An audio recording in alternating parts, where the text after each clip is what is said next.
26 November रोजी रोजगार आंदोलन अमरावती जिल्हाधिकारी कार्यालयासमोर होणार असल्याची घोषणा संयुक्त रोजगार आंदोलन समितीने पत्रकार परिषद घेऊन माहिती दिली व बेरोजगारीचे चटके लागणाऱ्या प्रत्येकाने या आंदोलनात सहभागी होण्याचे आवाहनही करण्यात आले।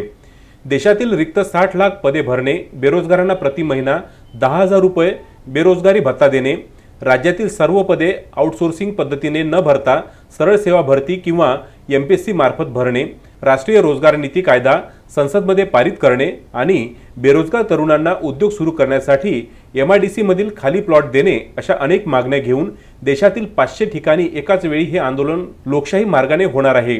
या सर्व विषयाचा आमदार खासदार यांनी ही समस्या गंभीरतेने घ्यावी असा इशारा किरण गुडदे यांनी एका पत्रकार परिषदेत दिला आहे। समाचार संकलन अशोक भाई जोशी। मागील 2013 पासून तर आज 2022 संपण्याच्या काळात आहे। मोदी सरकार असो वा राज्याचं जे सरकार असो यांनी अनेक आश्वासने दिली, घोषणा दिल्या, मात्र सरकारी भरती कोणत्याही प्रकारची झालेली दिसत नाही। मग आता हा मुद्दा उचलायचा कोणी? कारण की या जीवनमानाचा रोजगाराचा विषय जो आहे हा जीवनमानाचा आहे।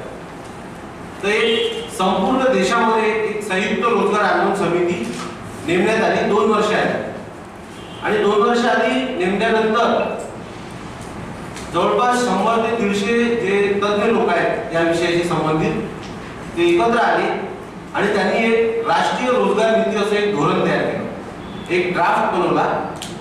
आणि मधल्या काळामध्ये तो ड्राफ्ट बनवल्यानंतर जे संपूर्ण देशामध्ये जे राज्यसभा सांसद आहेत, लोकसभेमध्ये निवडून आलेले जे सांसद आहेत, त्यांना हे ड्राफ्ट दिला आणि त्यांना सांगितलं की येणाऱ्या अधिवेशनमध्ये याला तुम्ही संसदमध्ये पारित करा, कारण मागील 75 वर्षापासून रोजगारासंबंधी, उद्योगासंबंधी देशातील कोणत्याही पक्षानं किंवा कोणत्याही सरकारनं अशी कोणतेही धोरण तयार केलं आणि त्याचा परिणाम जो आपल्याला आज भोगावा लागला आहे।